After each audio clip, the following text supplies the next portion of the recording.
Study IQ IAS, अब तैयारी हुई अफोर्डेबल। नमस्कार दोस्तों, जैसा कि आप सबको पता है कि हमारे देश के अंदर जो रिजर्वेशन की सीलिंग है कि एक लिमिट से ज़्यादा रिजर्वेशन नहीं हो सकता। सुप्रीम कोर्ट ने इसको लेकर बार बार कहा है और वो है आपका 50%। 50% से ज़्यादा सरकार रिजर्वेशन नहीं रख सकती। लेकिन यहाँ पर आप देख सकते हैं एक बड़ी खबर सामने आई है कि कर्नाटका गवर्नमेंट ने जो रिजर्वेशन के अंदर SC और ST का कोटा होता है उसको बढ़ा दिया है, जिसकी वजह से ये जो लिमिट है 50% की वो क्रॉस हो गई है। अब इसकी वजह से यहाँ पर क्या परिणाम होगा ये आप देख सकते हो। Karnataka government okays ordinance to hike SC ST quota, इसको हम डिटेल से जानेंगे और यहां पर कर्नाटका गवर्नमेंट कैसे इस चीज को सिद्ध करेगी वो भी मैं आपको बताऊंगा। काफी कुछ जानने को है, चलिए आगे बढ़ते हैं। लेकिन उसके पहले ध्यान रखिएगा दोस्तों, वीकेंड बैच UPSC का ये आप ज्वाइन कर सकते हैं अब सिर्फ 19,000 में। जो लोग प्रोफेशनल हैं, जो वीकडेज में स्टडी नहीं कर सकते थे, उनके लिए सिर्फ सैटरडे और संडे को ये क्लासेस होंगी। तो हरी अब कल से क्लासेस स्टार्ट हो रही हैं एंड यहाँ पर आपको लाइव क्लासेस मिलेगा, नोट्स दिए जाएंगे, आंसर राइटिंग प्रैक्टिस होगा और साथ ही साथ मेंटर भी आपको मिलेगा। कोई दिक्कत है, प्रॉब्लम है, कभी भी आप अपने मेंटर से पूछ सकते हैं। इसके अलावा अगर आपको MCQs अटेम्प्ट करना है तो मेरे इंस्टा पेज पर जाइए, वहाँ पर स्टोरीज में जितने भी MCQs हैं उसको आप अटेम्प्ट कर पाएंगे। चलिए शुरुआत करते हैं और सबसे पहले देखते हैं एग्जैक्टली हो क्या रहा है। देखिए, कर्नाटका के अंदर अगर आप देखोगे जो शेड्यूल्ड कास्ट का रिजर्वेशन है, जो कोटा है, वो है आपका 15% इस समय।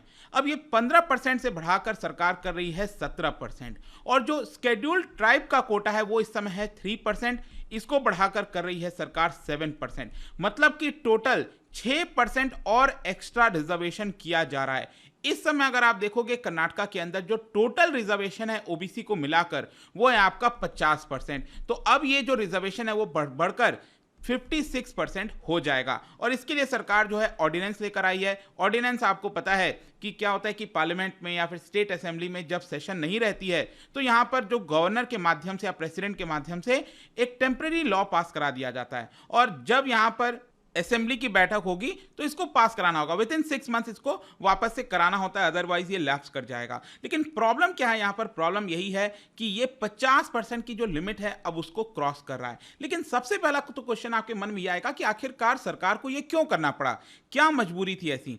देखो, यहाँ पर कर्नाटका में करेंटली जैसा मैंने आपको बताया SC का रिजर्वेशन 15% है और ST का रिजर्वेशन 3% है। टोटल अगर आप इनकी पॉपुलेशन देखोगे कर्नाटका में जो रिप्रेजेंटेशन है पॉपुलेशन का वो है आपका 1/4, जिसकी संख्या आती है 67 मिलियन। मतलब कि 25% इनकी पॉपुलेशन है SC और ST की। और सरकार ने रिजर्वेशन यहां पर अभी जो 18% थी, 15 और 3 मिलाकर, अब 18% से जैसा मैंने बताया इसको बढ़ाकर सरकार 24% कर रही है। तो यहां पर लंबे समय से एक्चुअली डिमांड चल रहा था कि जब ये दोनों मिलाकर 18% रिजर्वेशन था, धीरे धीरे करते करते क्या हुआ है कि SC के अंदर जो संख्या है यहां पर टोटल SC जो कैटेगरीज थी अभी तक कर्नाटका के अंदर वो था आपका 6 कैटेगरीज, वो बढ़कर 102 कास्ट हो गए हैं यहां पर। और यहां पर ST के लिस्ट में भी बढ़ोतरी कर दी गई और 50 हो गए हैं। मतलब कि पहले जितनी जनसंख्या होती थी और SC और ST में वो लगातार बढ़ती गई और जिसकी वजह से ST ST की मांग होती रही कि यहां पर जो कोटा है रिजर्वेशन का वो भी बढ़ाना चाहिए। इस मामले को सुलझाने के लिए कर्नाटका गवर्नमेंट ने 2019 में यहां पर एक कमिटी सेटअप किया था रिटायर्ड हाई कोर्ट जज के अंडर में HN नागमोहन दास, और उनको बोला कि आप इस पूरे मामले की जांच करिए। तो यहां पर ये जो रिपोर्ट सबमिट हुआ था 2020 में, उसमें रिकमेंडेशन हुआ था कि जो कोटा है उसको 15% से बढ़ाकर 17% SC के लिए और 3% से बढ़ाकर 7% ST के लिए ये यहां पर कर दिया जाए। और यहां पर क्या हो रहा था कि काफी लंबे समय से एजिटेशन भी चल रहा था, काफी ज्यादा मांग की जा रही थी। जैसे वाल्मीकि कम्युनिटी के जो सिर हैं वो कई लंबे महीनों से यहां पर प्रोटेस्ट कर रहे थे, डिमांड कर रहे थे। और इसी को देखते हुए अभी रिसेंटली क्या हुआ है, 7 अक्टूबर को जो बोम्मई की सरकार है, ठीक है, इस समय जो कर्नाटका गवर्नमेंट के जो कर्नाटका के जो चीफ मिनिस्टर हैं बोम्मई साहब, उन्होंने 7 अक्टूबर के ऑल पार्टी मीटिंग बुलाई और 8 अक्टूबर को अनाउंस कर दिया कि हम इस तरह का रिजर्वेशन लाएंगे। और मैं आपको यह भी बता दूं कि ये जो 9 अक्टूबर गया था उस समय वाल्मीकि जयंती भी थी, उसके जस्ट पहले ही एक दिन पहले ये जो डिसीजन है वो आपका लिया गया है।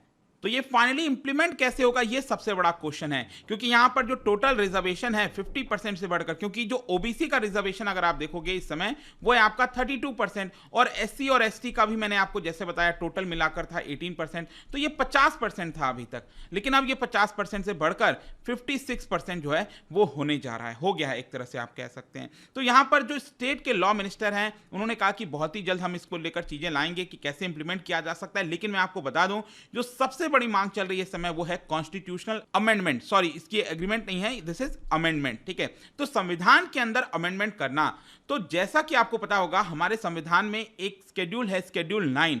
क्या होता है कि कोई भी चीज, कोई भी लॉ अगर उसके अंदर डाल दिया जाता है तो यहां पर सुप्रीम कोर्ट उसकी जांच नहीं कर पाती है, ठीक है, सुप्रीम कोर्ट के एम्बिट से वो बाहर हो जाता है। जैसे कि यहां पर एग्जांपल दिया गया कि तमिलनाडु में रिजर्वेशन आप देखोगे तो इट इज 69%, और ये 69% कैसे अभी भी चल रहा है, क्योंकि उसको क्या हुआ है कि शेड्यूल 9 में डाल दिया गया है और इम्यूनिटी मिल गई है। ऑल्दो यहां पर सुप्रीम कोर्ट में सारे केसेस पेंडिंग चल रहे हैं, लेकिन यहां पर इसको शेड्यूल 9 में भी डाल दिया गया है। सुप्रीम कोर्ट का हमेशा से मानना है कि ऐसा कोई चीज नहीं है कि जो अगर मान लो आप कोई भी ऐसी चीज कर दो और शेड्यूल 9 में डाल दो, तो ऐसा तो है नहीं कि यहां पर सुप्रीम कोर्ट के वो एम्बिट से बाहर हो जाएगा। खैर जो भी है, तमिलनाडु में तो इस समय आपको 69% रिजर्वेशन देखने को मिलेगा। इसके अलावा कई और राज्य हैं, जैसे महाराष्ट्र हो गया, वहां पर भी सीलिंग क्रॉस हो गई है 50% की, और कुछ ऐसे राज्य हैं जिन्होंने अनाउंस किया है कि हम भी ये सीलिंग क्रॉस कर सकते हैं। इनफैक्ट यूनियन गवर्नमेंट ने डिसीजन लिया था, आपको याद होगा एक, कि 10% रिजर्वेशन इकोनॉमिकली वीकर सेक्शन को दिया जाएगा, वो 103rd कॉन्स्टिट्यूशनल अमेंडमेंट से किया गया था। तो ये भी तो एक तरह से लिमिट को क्रॉस कर रहा है।